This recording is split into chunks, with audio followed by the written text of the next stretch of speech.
Brexit Britain is being exposed as a fake concept, as we're going to be showing you some new information in this video confirming that we are apparently still a member of the European project.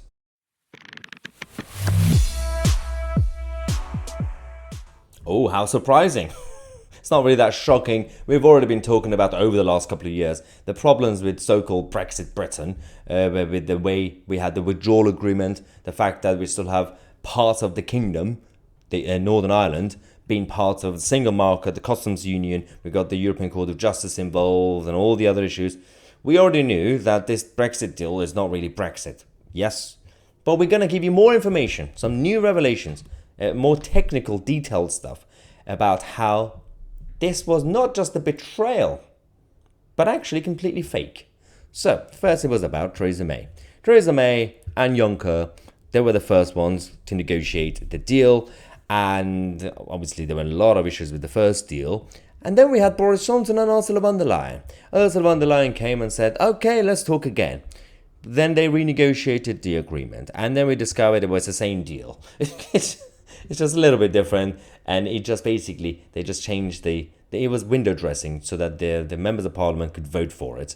And even that wasn't really that satisfying for the MPs, so Boris Johnson used it as an excuse to call an election, get a majority, and then pass it through anyway. Since then, we've talked about the problems with the Brexit deal. We already know that, from fisheries to Northern Ireland. But did you know this? Did you know? Well, you did know that during the transition period for that year, we were still paying into the EU budget.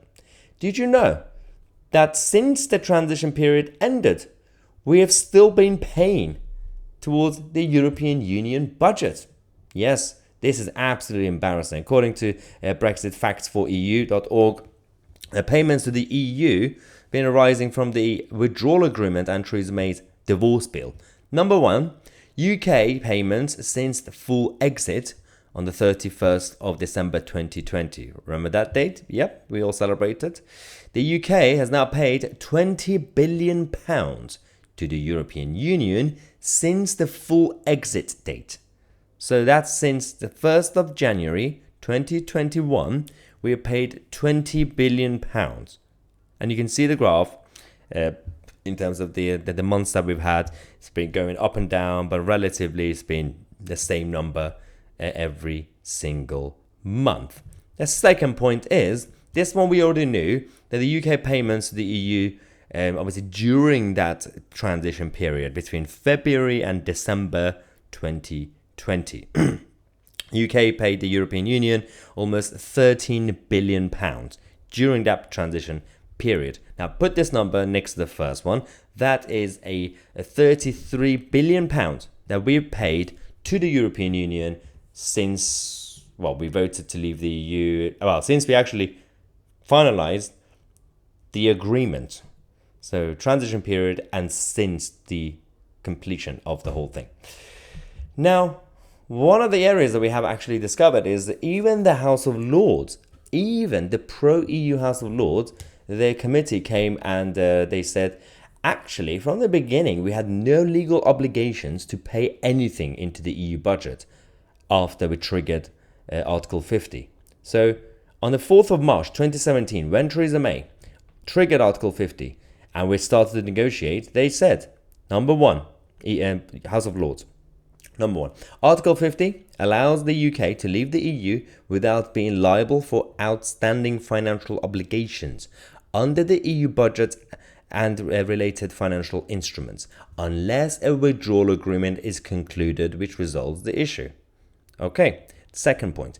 The jurisdictions of the European Court of, that's CJEU over the UK would also come to an end when the EU treaties cease to have effect. Outstanding payments could not therefore be enforced against the UK. That's according to paragraph 133. So, this is what they said in 2017. Not only we didn't have to pay anything, the European judges wouldn't be able to have any say. Basically, we'll be independent and we can still negotiate a trade deal with them, and we did anyway. So trade continues between both sides, regardless of what the EU Ramonas told us. Said, you vote to leave the EU, you're not going to trade with the Europeans. Yeah, you can, because they want to sell to us, you idiots. Anyway, so we have that. The EU budget still going on behind our backs. We got the European judges still controlling our system. We already know that as well. And we already know that we are now part of the EU Defence Union, or the European Union Army, all thanks to Theresa May initially. And of course, Boris Johnson's government didn't really make any difference. They signed a treaty to give our sovereignty away. Our armed forces initially, and now the whole of government will have to be part of this new club. And then Emmanuel Macron created the second European Union project called the European Political Community, and they convinced the UK to join and say, it's not the EU, but it's worse because it's just a political union. So we've also attended their summit, the first summit that was a few months ago. And worst of all, the data adequacy agreement that no one talks about. And recently this has been confirmed and signed and everything else. On the one hand, it's an agreement, different to being part of a club. On the other hand, any agreement with the European Union has to be double checked, triple checked at times, because the European Union do not believe in level playing field. This data stuff is about GDPR and basically data transition between the UK and the EU, and being able to have the authorities to share data. That's your data, all of us. In the name of streamlining and making things easy when you are dealing with the Europeans, they say, well, let's just have our centralized governments have more control over people's data, and trust us, we're not going to get hacked, we're not going to lose it, and we're not going to take advantage of this. And we are expecting to trust the European Union on this issue. Yes, lovely, absolutely lovely. We don't even trust the Americans to do something like that, but somehow we trust the EU. Now, this is why we are still a member of the European project. Even on paper, we might not be an EU member, but we are part of the project. And again, it's not shocking, but it was important to give you the update on the monetary part of it, that we are still paying towards the EU budget, which is, again, not shocking.